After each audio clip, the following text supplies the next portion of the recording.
वसई विरार में चला operation BVA। Gujarat और राजस्थान से आए लोग। गुजरात और राजस्थान से सैकड़ों बीजेपी पदाधिकारियों ने गुप्त रूप से ऑपरेशन BVA चलाकर ठाकुर परिवार के गढ़ वसई विरार में सेंध लगाई। इस रणनीति के तहत जातिगत समीकरणों का बारीकी से अध्ययन कर मतदाताओं को प्रभावित किया गया, जिसके परिणाम स्वरूप हितेंद्र और क्षितिज ठाकुर को हार का सामना करना पड़ा। ये हम नहीं कह रहे, बल्कि एक प्रमुख न्यूज एजेंसी की रिपोर्ट है। नमस्कार, मैं हूं बिलाल शेख और आप देख रहे हैं तहलका न्यूज इंडिया। बीजेपी के राष्ट्रीय महासचिव विनोद तावड़े का मतदान के एक दिन पहले विरार में उपस्थिति का रहस्य अब समझ में आ रहा है।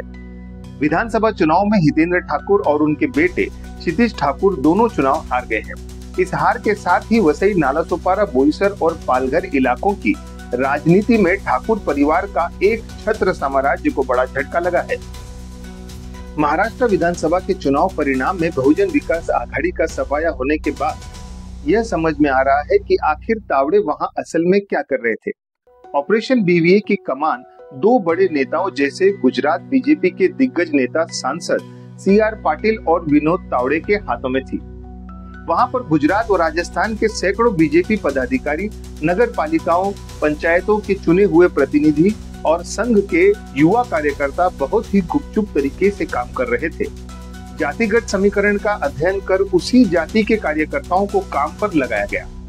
टारगेट पर थे मुंबई से माइग्रेट होकर व्यापक पैमाने पर वहां हाल ही में बसे उत्तर भारतीय, मराठी, दक्षिण भारतीय और गुजराती आबादी।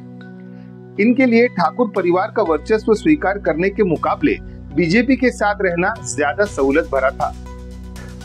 ऑपरेशन BVA की सबसे खास बात ये रही कि पिछले 5 महीनों से जारी इस अंदरूनी गुपचुप काम की महाराष्ट्र बीजेपी के भी किसी भी नेता को कोई भनक तक नहीं लगने दी गई।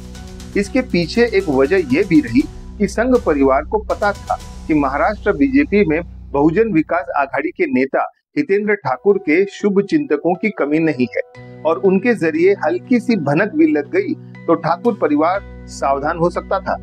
मतदान के एक दिन पहले जब बहुजन विकास आघाड़ी के कार्यकर्ताओं को इस साइलेंट ऑपरेशन की भनक लगी तो उन्होंने तावड़े को फंसाने की कोशिश की, लेकिन तब तक बहुत देर हो चुकी थी और परिणाम स्वरूप ठाकुर पिता पुत्र को हार का सामना करना पड़ा। बोईसर में ठाकुर परिवार के साथ रहे विलास तरे को मुख्यमंत्री एकनाथ शिंदे पहले से ही अपने पाले में करके शिवसेना उम्मीदवार बना चुके थे। वह भी चुनाव जीत गए।